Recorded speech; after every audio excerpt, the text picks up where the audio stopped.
नमस्कार, टीवी 9 भारतवर्ष देख रहे हैं आप। मैं हूं अरुण सुंदराल। बच्चों के एग्जाम्स नज़दीक आ रहे हैं और इस समय ज़्यादातर बच्चे पढ़ाई को लेकर स्ट्रेस में रहते हैं। एग्ज़ाम में कितना लिखना है, कैसे याद करना है, सोशल साइंस जैसे बड़े सब्जेक्ट्स को कैसे कवर करना है, इन्हीं सवालों के जवाब जानने के लिए आज हम बात करेंगे national award winning teacher Parveen Kumari ji से, जिन्हें अपने 100% रिजल्ट और इनोवेटिव टीचिंग मेथड्स के लिए जाना जाता है। परवीन जी ने कई इनिशिएटिव्स शुरू किए हैं ताकि बच्चे नए तरीके से सीख सकें। आज हम परवीन जी से जानेंगे एग्ज़ाम टाइम में कैसे बच्चे जो हैं अच्छे से पढ़ सकते हैं, कितने मार्क्स वाले सवालों का कैसे जवाब दे सकते हैं और सोशल साइंस को आसान तरीके से कैसे समझ सकते हैं। परवीन जी, बहुत बहुत स्वागत है आपका टीवी 9 भारतवर्ष पर।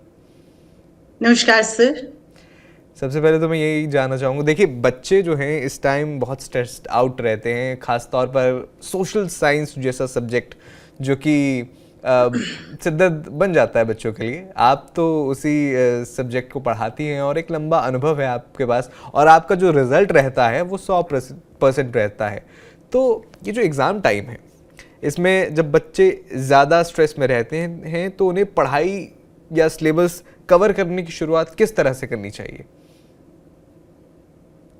नमस्कार सर, एक अच्छा इनिशिएटिव है आपके चैनल का। पहले तो मैं ये बता दूं कि एसएसटी एक बड़ा विषय कह रहे हैं आप, बड़ा ना कहें इसे, बल्कि एक इंटरेस्टिंग विषय कहें, क्योंकि बहुत सारी ऑप्शंस हैं हर बच्चे के पास। साइंस की जब हम बात करते हैं तो न्यूमेरिकल और थ्योरी दो दो चीजें हो जाती हैं, लेकिन जब हम सामाजिक अध्ययन की बात करते हैं तो हमारे पास हिस्ट्री भी है, जियोग्राफी भी है, पॉलिटिकल साइंस भी है और इकोनॉमिक्स भी है, जो देश के लिए आज का एक ज्वलंत मुद्दा रहता है। तो बच्चों के पास ऑप्शंस है, जहां उसकी रुचि है वहां वो ज्यादा तवज्जो दे सकता है, जहां उसकी रुचि कम है वो उसे थोड़ा कर सकता है। मतलब इसे आप एक इंटरेस्टिंग विषय मानकर चलें तो मुझे लगता है एक पॉजिटिविटी आएगी बच्चों में, सकारात्मकता आएगी। बिल्कुल, सोशल साइंस तो मेरा फेवरेट सब्जेक्ट है, लेकिन बच्चे जो हैं कभी कभार बहुत सारे बच्चे जो हैं इंटरेस्ट लेते हैं इसमें, बहुत सारे बच्चों को टफ लगता है। इसलिए मैं यही सवाल आपसे पूछ रहा हूँ कि जब सिलेबस कवर करना है तो कैसे बच्चों को शुरुआत करनी चाहिए, कैसे अप्रोच करना चाहिए इस सब्जेक्ट को? सर, सबसे पहले चीज जो मैं आपके चैनल के माध्यम से बताना चाहूंगी कि सीबीएसई में अपीयर होने वाले बच्चे कम से कम सीबीएसई की साइट पर लगा हुआ सिलेबस एक बार जरूर चेक करें, ताकि उन्हें पता चले कि कौन सा विषय है। उनके पास कुछ चैप्टर्स हैं, जैसे अगर मैं आपको बताऊं कि कुछ चैप्टर्स की सिलेक्टेड विषय सब टॉपिक्स हैं, तो अगर उनको अपना सिलेबस कवर होगा कि कौन सा चैप्टर पूरा आ रहा है, कौन सा पीरियोडिक में आ रहा है, कौन सा सिर्फ उनके लिए मैप वर्क का है, कौन सा प्रोजेक्ट वर्क का है, ये माइंड सेट होना चाहिए बच्चे का।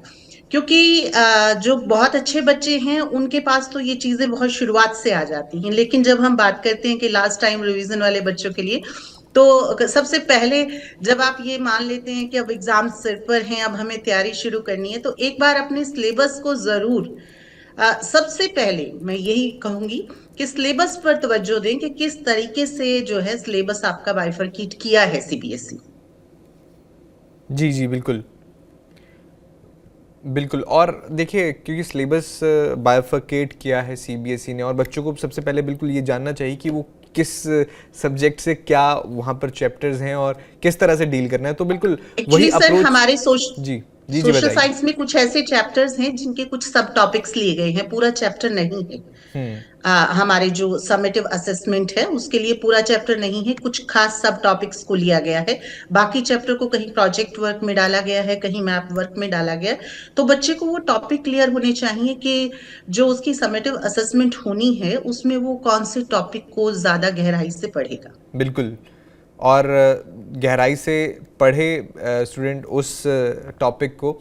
लेकिन देखिए ना, जब एग्ज़ाम का टाइम आने वाला होता है तो बहुत कंफ्यूज हो जाते हैं बच्चे कि तेज़ी से पढ़ना भी है और इतना पढ़ना है कि वो सिलेबस रिवाइज करने का टाइम भी मिल जाए।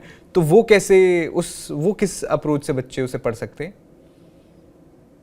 सर, जहां तक मैं आपको बताना चाहूंगी कि फरवरी में 17-18 फरवरी से हमारे जो हैं एग्जाम शेड्यूल्ड हैं सीबीएसई के। तो अभी तो देखिए, अगर आप एक जागरूक बच्चे हैं, आप चाहते हैं कि 100% लिए जाएं सोशल स्टडी में, हमारा सामाजिक अध्ययन कोई मेरे लिए ऐसा विषय नहीं है जिसमें मैं ये कह दूं कि पूरे मार्क्स नहीं आ सकते हैं। आप स्कोर कर सकते हैं। एक सरकारी स्कूल की अध्यापिका होने के नाते हमारे तो सरकारी स्कूल के बच्चों ने भी 100 में से 100 लिए हैं। कोई मुश्किल विषय नहीं है, लेकिन वही बात कहूंगी कि तैयारी का तरीका अपना चुनें कि आपका कौन सा है। कुछ बच्चे जो हैं, आजकल डिजिटल का जमाना है, आप जानते हैं। आजकल मेरे अपने बच्चे भी जो हैं वो शॉर्टकट में, रील्स ने हमें ऐसी आदत डाल दी है कि हर चीज को हम शॉर्टकट में लिख के चलते हैं। लेकिन 10वीं के सीबीएसई एग्जाम्स की अगर मैं बात करूं तो गहराई से पढ़ने की जरूरत है, एनसीईआरटी को फॉलो करने की जरूरत है। बिल्कुल। क्योंकि थोड़ा सा सिलेबस और पैटर्न में चेंज है। पिछले साल तक हमारा पैटर्न होता था कि पहले 20 नंबर के छोटे क्वेश्चन होते थे, फिर 3 नंबर के क्वेश्चन होते थे, फिर 5 नंबर के क्वेश्चंस होते थे। अब की बार क्या है कि हिस्ट्री अलग है, हमारा ज्योग्राफी अलग है, चारों हमारे क्वेश्चंस अलग अलग हैं। तो एक क्वेश्चन होता था बच्चे के मन में, मैं 1 नंबर वाले पहले करूं कि 5 नंबर वाले पहले करूं, वो सिस्टम तो बिल्कुल। अब खत्म हो गया है। क्योंकि बच्चा से अगर हिस्ट्री शुरू करेगा तो उसमें वो हिस्ट्री के 1 नंबर वाले क्वेश्चन भी हैं, 2 वाले भी हैं, 3 वाले भी हैं और 5 वाले भी हैं, हम्म। और अलग अलग पोर्शंस में हैं। तो अगर हिस्ट्री हिस्ट्री से हम शुरू करते हैं, अगर आप अपनी तैयारी शुरू कर रहे हैं तो हिस्ट्री के जो हमारे चैप्टर्स हैं, कोशिश करें, अगर आप अच्छी कंसेप्ट क्लियर है, आपको क्लियर कर सकते हैं, तो स्टोरी के माध्यम से करें। जैसे हमारे जो हिस्ट्री के चैप्टर हैं, अगर मैं बात करूं, यूरोप में राष्ट्रवाद का उदय है, भारत में राष्ट्रवाद है, और वैश्विक विश्व का निर्माण है, जिसमें से कुछ चयनित विषय लिए गए हैं, प्रिंट संस्कृति और आधुनिक विश्व है। इन सभी चैप्टर्स को आप कहानी की तरह समझें, क्योंकि ये चैप्टर तिथियों में बंधे हुए हैं, कब क्या शुरू हुआ। अगर कहानी एक बच्चा गढ़ लेता है, जैसे हम भारत में राष्ट्रवाद की बात करें, 16 से शुरू हो जाते हैं, जब भारत में अंग्रेज आए और उसके बाद औपनिवेश काल शुरू हुआ और किस तरीके से गांधी युग रहा। बच्चा अगर तिथियों के हिसाब से कहानी गढ़ के चलता है तो उसको कंसेप्ट थोड़ा जल्दी क्लियर होगा।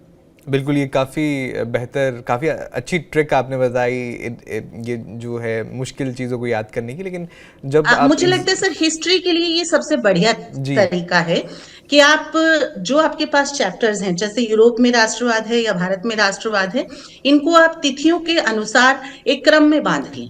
बहुत मुश्किल नहीं है बांधना, और उसमें आपको क्लियर हो जाएगा कि कहाँ कौन सा युग चल रहा था। और कभी कभी बच्चों को एग्जैक्ट डेट्स भी याद नहीं रहती, तो यहाँ मैं ये भी बताना चाहूंगी, जैसे कोई डेट है 1820 है मान लीजिए, है ना, 1920 है, बच्चे को एग्जैक्टली याद नहीं है, तो जरूरी नहीं कि आप उसे गलत लिखें।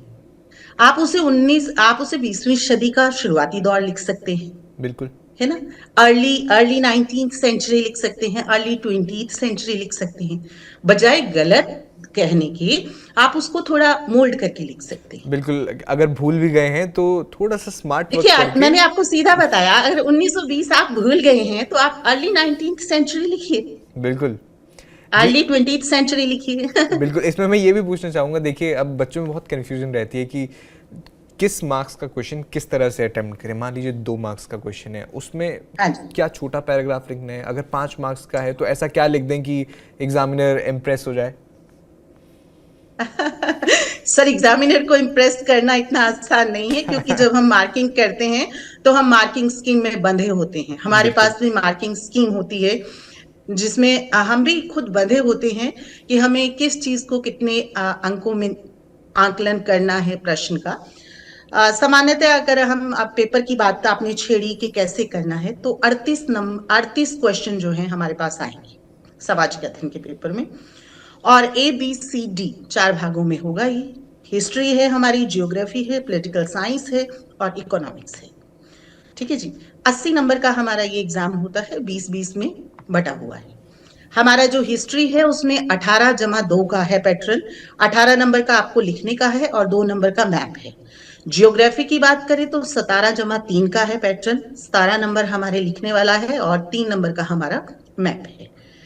38 क्वेश्चन आपके पास टोटल आ रहे हैं, 4 भाग हैं। पहले बच्चा सोचता था कि मैं 1 नंबर के पहले शुरू करूं या 5 नंबर के शुरू करूं, लेकिन अब बच्चे को ये सोचना है कि मैं पहले हिस्ट्री शुरू करूं या जियोग्राफी शुरू करूं या पॉलिटिकल साइंस शुरू करूं। जहां बच्चे को लगता है कि उसके कंसेप्ट जरा ज्यादा क्लियर हैं, वो पोर्शन बच्चा शुरू कर सकता है। वैसे बीइंग एसएसटी टीचर, मैं यही कहूंगी कि अगर आप पेपर को पैटर्न के हिसाब से सॉल्व करेंगे तो ज्यादा बेहतर रहेगा। जी, जो पैटर्न है उस हिसाब से सॉल्व करेंगे तो बेहतर होगा। लेकिन प्रिपरेशन पे चलते हैं ज़रा। अगर जब आप प्रिपेयर कर रहे हैं किसी एग्ज़ाम के लिए तो राइटिंग प्रैक्टिस कितनी ज़रूरी हो जाती है कि अगर आप कुछ याद करने की कोशिश कर रहे हैं, डेट्स को याद करने की कोशिश कर रहे हैं, तो उसे एक बार लिख के देखें, वो कितना ज़रूरी है? सर, हमारे पास इस बार जो पैटर्न है उसमें 1 नंबर का क्वेश्चन भी है, 2 का क्वेश्चन भी है, 3 का क्वेश्चन भी है, 5 का भी है। और जो 1 नंबर का क्वेश्चन है उसमें भी मैं अब आपको बता दूं कि डायरेक्ट डेफिनेशन नहीं है कि आपसे पूछ लिया गया कि भाई असहयोग आंदोलन क्या था। ऐसे ऐसे नहीं, डायरेक्ट क्वेश्चन कम है। उसमें हमारे पास मल्टीपल चॉइस भी हो सकता है। किसी राजनेता की फोटो देकर उसके बारे में उसका नाम भी पूछा जा सकता है। एजर्सन और रीजनिंग के क्वेश्चंस भी हो सकते हैं वो, और मिलान के भी हो सकते हैं। रादर मिलान में भी वो चूज करवा सकता है, जैसे मिलान उसने करवा लिया और उसके बाद उसको ऑप्शंस में बांट दिया, उस तरीके के भी हो सकते हैं। तो 1 नंबर के क्वेश्चंस का वो दौर अब नहीं रहा कि हम सिर्फ एमसीक्यू कर लेंगे या डेफिनेशंस याद कर लेंगे या सिर्फ तिथियां याद कर लेंगे तो सब हो जाएगा। अब तो हमें एनसीईआरटी को बड़ा डीपली पढ़ना पड़ेगा, तभी हम 1 नंबर का क्वेश्चन निकाल पाएंगे। जहां तक हमारा 2 नंबर के क्वेश्चन की बात है तो तीनों हमारे जो चारों पोर्शंस हैं, हिस्ट्री है, ज्योग्राफी, उनमें 2 नंबर के क्वेश्चंस आएंगे हमारे। और ये 2 नंबर के प्रश्न, जहां जैसे आपने लिखा कि कितना लिखना है, कभी कभी तो डायरेक्ट होता है कि 2 कारण बताइए, 3 कारण बताइए, 5 कारण बताइए। वो तो हर बच्चे के लिए मुझे लगता है उसको समझाने वाली बात नहीं। वो तो सिंपल है कि 2 पूछिए तो 2 पॉइंट्स आपने लिखने हैं, 3 पूछिए 3 लिखने हैं। लेकिन कोशिश करें कि आप अपना ज्यादा समय 2 और 3 नंबर के क्वेश्चंस में उलझे ना रहें। उसमें क्या होता है कि जो 2 नंबर का प्रश्न है उसके लिए ज्यादा से ज्यादा 40 शब्द बहुत हैं, अगर शब्दों की बात करें। और अगर उसने 2 नंबर में पहले से ही आपको बांट के दिया है कि 2 कारण बताइए, 2 तत्व बताइए, तो वो बिल्कुल क्लियर है कि 2 पॉइंट्स आप लिख देंगे तो आप पूरे नंबर सिक्योर कर पाएंगे। जहां तक 3 नंबर का है तो मैं बता दूं कि 60 शब्दों की लिमिट मानी जाती है, कि 60 शब्दों से ज्यादा की जरूरत नहीं होती है, उतने में हम एक्सप्रेस कर लेते हैं अपने प्रश्न। और जहां तक हमारा 5 नंबर का प्रश्न है, पहले एक तकिया कलाम होता था कि टीचर हाथ से माप माप के नंबर दे देते हैं हिस्ट्री में। कहते थे ना, जब हम पढ़ते तब ये कहते थे कि हिस्ट्री वाले टीचर तो हाथ से माप लेते, कितना लिखा है और नंबर दे देते। नहीं, बिल्कुल नहीं। हमारा जो क्रिएटिव क्रिटिकल थिंकिंग जब से शुरू हुआ है, तब से बच्चे को समझ कितनी है प्रश्न की और उसने की पॉइंट्स में किस तरीके से कंसेप्ट को समझा है, ये असेसमेंट जरूरी हो गई है। तो कोशिश करें कि जो 5 नंबर का प्रश्न है वो आप की वर्ड्स बनाकर याद करें। 15 मिनट बच्चों के पास पढ़ने के होते हैं पेपर को, और जब वो 15 मिनट मतलब एक्स्ट्रा दिए जाते हैं, हमारे टाइम में तो वो भी नहीं होते थे। अब तो 3 घंटे से अतिरिक्त 15 मिनट का समय है। वो इसीलिए है ताकि बच्चा उसकी डीप रीडिंग कर पाए, प्रश्न पत्र को समझ पाए, वो ये जान पाए कि उसे कौन सा पोर्शन बहुत अच्छे से आता है, कहाँ पर वो थोड़ा लैग कर रहा है, वो अपने हिसाब से डिसाइड कर पाए।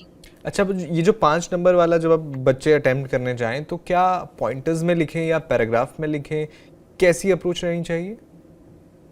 सर, वैसे तो सामान्यतः यही माना जाता है कि पॉइंट्स में आप उत्तर दें। पॉइंट्स में दिया गया उत्तर जो है वो ना केवल आपके इवेल्युएटर के लिए इजी होता है, बल्कि आप भी रेडी होते हैं कि आपको कितनी समझ थी उस चीज की। पैराग्राफ में तो वो बच्चे लिखते हैं जिनको कंसेप्ट क्लियर नहीं होता है, सारा चैप्टर उन्होंने थोड़ा थोड़ा पढ़ा होता है और बस वो लिख देते हैं कि उनको पता लग जाए, कुछ ना कुछ तो टीचर दे ही देगा। 5 नंबर में से 5 देते हैं हम लोग। और जो आजकल की मार्किंग स्कीम है और जो सीबीएसई की पॉलिसीज हैं वो यही कहती हैं कि 5 पॉइंट अगर बच्चा क्लियर कर रहा है, कंसेप्चुअल क्लियर कर रहा है, तो वो फुल मार्क्स डिजर्व करता है। बिल्कुल। कुछ बच्चे क्या करते हैं, बहुत सारा लिख देते हैं और सब कुछ अंडरलाइन करने की कोशिश करते हैं लास्ट में। ऐसा भी नहीं होना चाहिए। आप अंडरलाइन कीजिए अगर आपके पास समय है, लेकिन सिर्फ कीवर्ड्स को, मेन पॉइंट्स को। जी। ऐसा नहीं कि लास्ट में आप जो जो पढ़ते जा रहे हैं उसे अंडरलाइन करते जाए, क्योंकि हम भी जब मार्किंग करते हैं सर, मैं आपको आश्वस्त करती हूँ कि बहुत टाइम लगता है हमें एक पेपर चेक करने में। एक एक लाइन को बहुत गहनता से पढ़ के फिर मार्किंग होती है। बिल्कुल। पूरे दिन में सीबीएसई हमसे चाहता है कि हम केवल 25 पेपर चेक करें, और अगर एक हमारे जैसा टीचर जिसका काम ही सारा दिन सामाजिक अध्ययन पढ़ना पढ़ाना है, उसके लिए 25 पेपर कोई ज्यादा नहीं होते। लेकिन टाइम इसीलिए हमें इतना दिया गया है क्योंकि हमने बच्चे की असेसमेंट उसके लिखे के हिसाब से करनी है। जी। तो बच्चा ये तो बिल्कुल भूल जाए कि वो किसी तरह से जो हमारा पेपर चेक करने वाला टीचर है उसे मूर्ख बना पाएगा। आप सिलेबस को कवर करें, पेपर समझें, बहुत अच्छे से पॉइंट बनाएं, और जितना पूछा गया है कोशिश करें कि उतने तक सीमित रहें। बिल्कुल टू द पॉइंट आंसर दें। यस। और ये जो एग्ज़ाम में मैप बेस्ड क्वेश्चंस आते हैं, इन्हें आसानी से कैसे सॉल्व करें या इन्हें कैसे याद करें, इसके बारे में बताइए कुछ। सर मुझे लगता है वो तो अगर एक बच्चा थोड़ी सी मेहनत करे तो फ्री के नंबरों जैसा होता है। हमारे डिस्ट्रीब्यूटेड हैं कि हिस्ट्री में कहाँ से मैप आना है और जियोग्राफी में कहाँ से आना है। 2+3 का पैटर्न है। 2 नंबर का हमारा हिस्ट्री से आता है और 3 नंबर का जियोग्राफी से आता है। और जियोग्राफी में तो और भी लेबलिंग वाला होता है। तो जितना भी हमारा मैप वर्क है, बच्चे अगर उसे बहुत अच्छे से करें तो मुझे नहीं लगता कि ये एक मुश्किल काम है। और मैप करते वक्त जो है, बच्चे ये जरूर देख लें कि उन्होंने जो लेबल किया गया है, कई बार बच्चों को लगता है कि मैं लिख दूं, मैं अलग मार्क कर दूं। नहीं, उसमें जो हमारा जियोग्राफी का मैप का वर्क होता है वो लेबल्ड होता है, उस पे उसने सिर्फ लिखना होता है कि ये ए है या ये बी है। बहुत थोड़ा टाइम लगता है। जब हमारा 15 मिनट का पढ़ने का टाइम होता है, वो उस दौरान भी अगर टिक मार्क कर ले तो टाइम बच सकता है। बाकी का टाइम जो है वो उसका जो लिखने वाला पेपर है उसके लिए बच सकता है। जी। लास्ट मिनट रिवीजन, कई बार बच्चे बहुत सारे ऐसे होते हैं जो लास्ट मिनट रिवीजन को बहुत अहमियत देते हैं। तो लास्ट मिनट रिवीजन कैसी करनी चाहिए? क्या आप पूरा सिलेबस एक बार ऐसे फटाफट से देखना चाहिए या सिलेक्टिव स्टडी होनी चाहिए? सर 17-20 फरवरी से एग्जाम है और मेरे ख्याल एसएसटी का एग्जाम हमारा 7 मार्च के आसपास पड़ रहा है। तो बहुत टाइम है, अभी तो लास्ट मिनट का कोई सवाल ही नहीं है। अभी तो आपके पास बहुत सारा समय है। ज्यादा सिलेबस नहीं है सर हमारा। मैं आपको ये क्लियर कर दूं, बहुत ज्यादा लेंथी सिलेबस नहीं है एसएसटी का।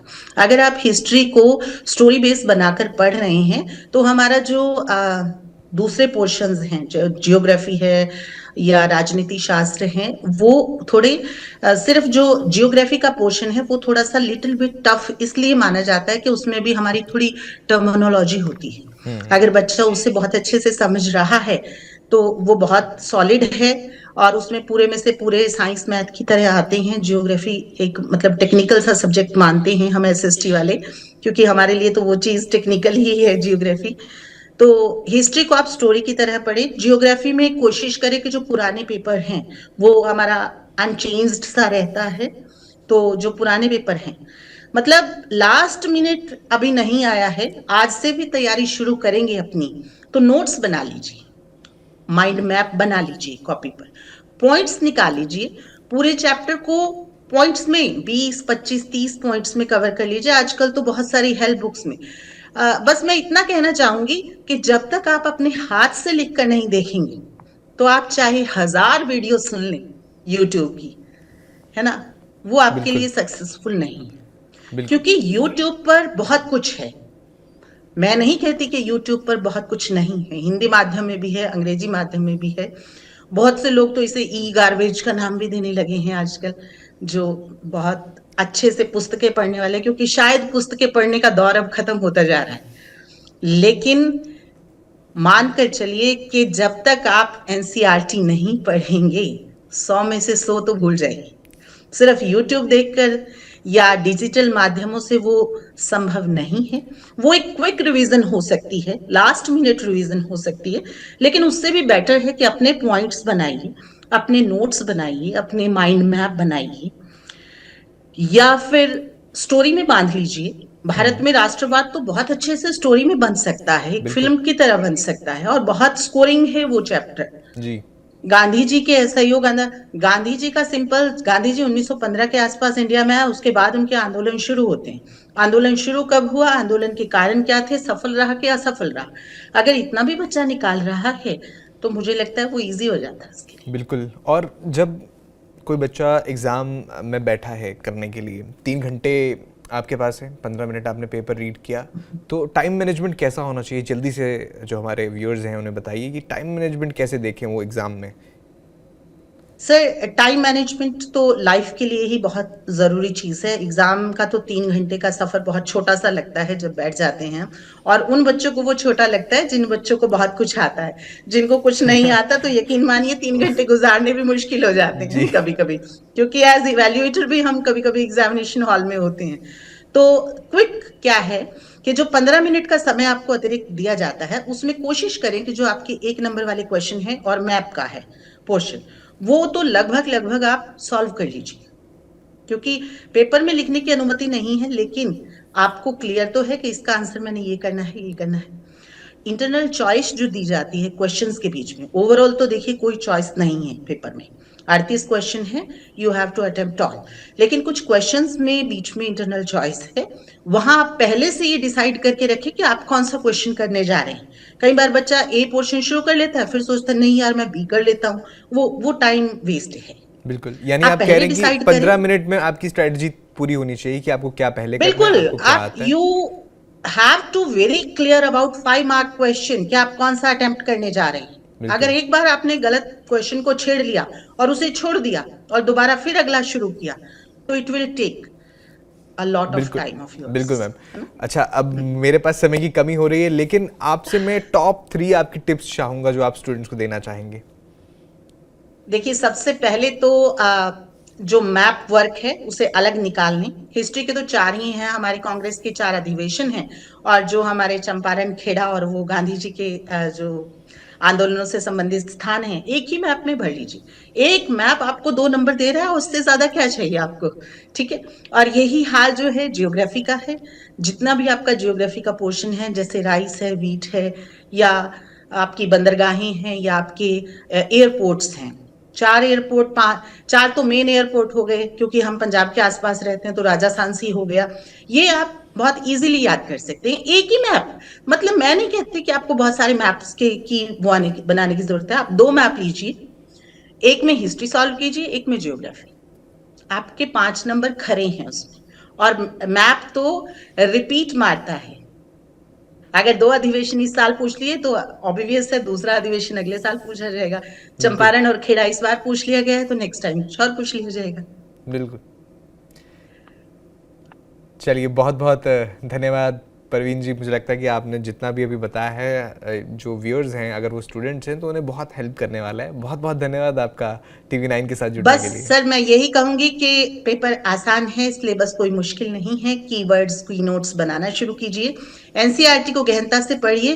पॉलिटिकल साइंस और आपके इकोनॉमिक्स के कंसर्न में एनसीईआरटी के जो बैक एक्सरसाइजेस के क्वेश्चन हैं वो जरूर करें। वो डायरेक्ट ही पूछे जाते हैं, थोड़ा सा शब्दों का हेरफेर होता है, अन्यथा वो डायरेक्ट होती है। ठीक है। एनसीईआरटी स्टूडेंट्स अगर देख रहे हैं तो एनसीईआरटी की किताबें ध्यान से पढ़ें, वहीं से सारे नंबर हैं। खासकर राजनीति शास्त्र और अर्थशास्त्र के बिहाफ में तो वो बहुत जरूरी है सर, और उनकी बैक एक्सरसाइजेस। जी, बहुत बहुत धन्यवाद। आपने बहुत वैल्यूएबल टिप्स हमारे स्टूडेंट्स के साथ या जो भी व्यूअर्स हैं हमारे साथ उनके साथ शेयर की। बहुत बहुत धन्यवाद आपका। Thank you sir, thank you very much. आपने सुना परवीन कुमारी जी को, नेशनल टीचर्स अवार्ड विनर वो टीचर हैं, और उन्होंने बताया किस तरह से आप सोशल साइंस में 100% मार्क्स स्कोर्स कर सकते हैं। टिप्स शेयर की उन्होंने। आपको कोई सवाल है कोई और सब्जेक्ट पर, आप ऐसी एक्सपर्ट एडवाइस चाहते हैं तो हमें कमेंट बॉक्स में ज़रूर बताइएगा। बाकी खबरों के लिए आप देखते रहिए TV9 भारतवर्ष।